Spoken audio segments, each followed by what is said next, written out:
നമസ്കാരം. തൃശൂർ എടുക്കാൻ സാധിച്ചെങ്കിൽ കൊച്ചിയൊന്നും ഒട്ടുമേ ദൂരത്തല്ല എന്ന് കേന്ദ്രമന്ത്രി സുരേഷ് ഗോപി. തദ്ദേശ തെരഞ്ഞെടുപ്പ് പ്രചാരണവുമായി ബന്ധപ്പെട്ട് കൊച്ചിയിൽ സംസാരിക്കുകയായിരുന്നു അദ്ദേഹം. തിരുവനന്തപുരത്ത് നമ്മൾ ആധിപത്യം സ്ഥാപിച്ചു കഴിഞ്ഞിരിക്കുന്നുവെന്നും അദ്ദേഹം പറഞ്ഞു. മുനമ്പം വിഷയത്തിൽ പാർലമെന്റിൽ ഹൈബി ഈഡനുമായി സംസാരിച്ചതിനെക്കുറിച്ചും അദ്ദേഹം കൊച്ചിയിൽ പറഞ്ഞു. 2019 തെരഞ്ഞെടുപ്പിന് എൻ്റെ ഓർമ്മ ശരിയാണെങ്കിൽ വിഷുവിൻ്റെ അന്നാണ് അമിത്ഷാജി വടക്കുംനാഥ ക്ഷേത്ര മൈതാനത്ത് സംസാരിക്കുന്നത്. ഞാൻ ആ വേദിയിലുണ്ടായിരുന്നു. അമിത്ഷാജിക്ക് അവിടുന്ന് ഒരുപാട് പ്രചരണ യോഗങ്ങളിൽ പോകാനുണ്ടായിരുന്നത് കൊണ്ട് ലോക്സഭാ തെരഞ്ഞെടുപ്പായിരുന്നു.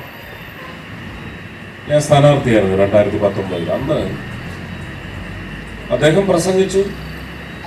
ഒരു 30-35 മിനിറ്റ് പ്രസംഗിച്ചതിന് ശേഷം എല്ലാവരെയും ആ പ്രസംഗത്തിന്റെ സ്റ്റാൻഡിൽ നിന്നുകൊണ്ട് തന്നെ കൈ കാണിച്ചിട്ട് ധൃതിയിൽ പോയിട്ട് അദ്ദേഹം തിരിച്ചൊന്ന് വന്നിട്ട് ഒന്ന് കെട്ടിപ്പിടിച്ചിട്ട് പറഞ്ഞു, जीत के आओ, जीत के आना,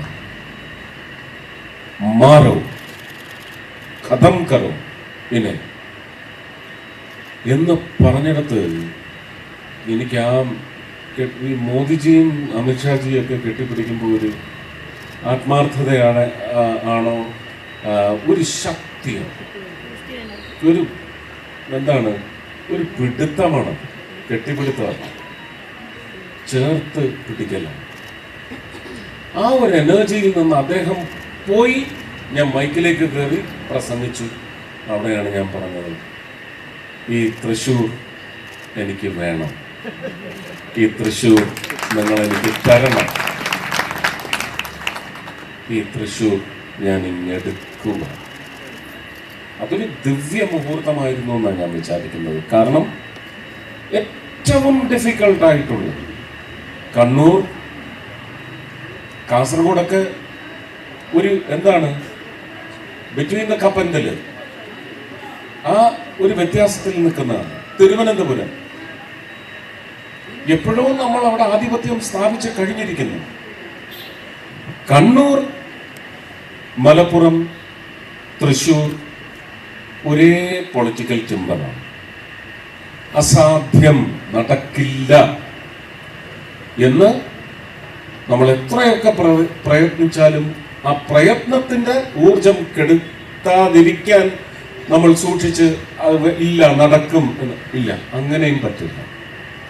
അത്രയും ദൃഢതയുള്ള തൃശ്ശൂര് നമുക്ക് അങ്ങ് എടുക്കാൻ സാധിച്ചെങ്കിൽ കൊച്ചിയൊന്നും ഒട്ടുമേ ദൂരത്തല്ല. അതിനുള്ള വ്യക്തമായ തെളിവുകൾ നമ്മുടെ മുന്നിലുണ്ട്. മുനമ്പത്തെ സംബന്ധിച്ച് എന്താണ് സംഭവിച്ചിരിക്കുന്നതെന്ന് മുനമ്പത്തുകാർക്കും അറിയാം, കേരളത്തിനും അറിയാം.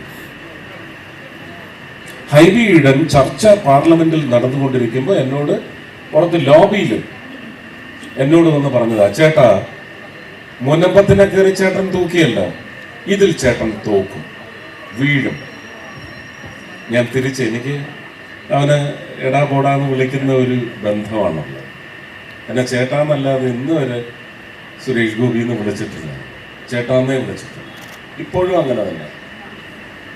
ഈ വാചകം അവൻ പറഞ്ഞത് ഞാൻ തിരിച്ചു പറഞ്ഞ അടുത്ത വാചകം, മുനമ്പത്തോടു കൂടി നീ എല്ലാം തീർന്നതാണ്.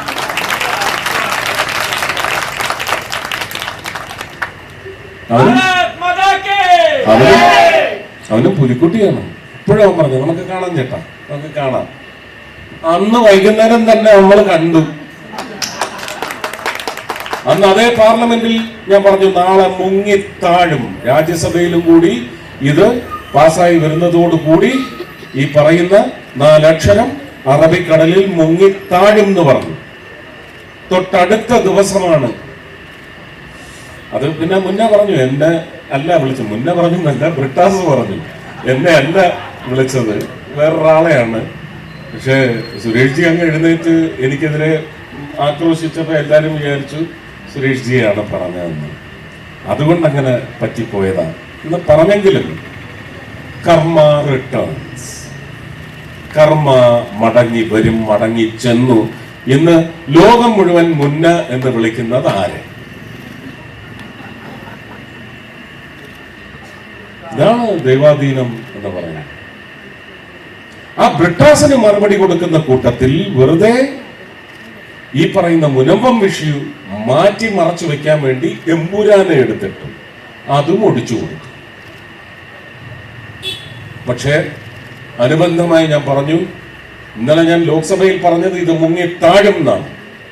ഞാൻ ഇവിടെ നിന്ന് പറയുന്നു, ഇന്ന് രാത്രി രാജ്യസഭയിൽ ഇത് പാസ്സാകുന്നതോടുകൂടി നിങ്ങളുടെ ശ്രമങ്ങൾ, നിങ്ങളുടെ പ്രമേയം മുനമ്പത്തുകാർക്കും ഇന്ത്യയിൽ മറ്റ് എല്ലാ സംസ്ഥാനങ്ങളിലും ഈ ഒരു കിരാതം കാരണം യാതന അനുഭവിക്കുന്ന ഒരു വിഭാഗത്തിനെതിരെ നിങ്ങൾ ഇറക്കിയ പ്രമേയം അറബിക്കടലിൽ മുങ്ങും എന്നല്ല ഞാൻ പറഞ്ഞത്, ചവിട്ടിത്താഴ്ത്തും എന്നാണ് പറഞ്ഞത്.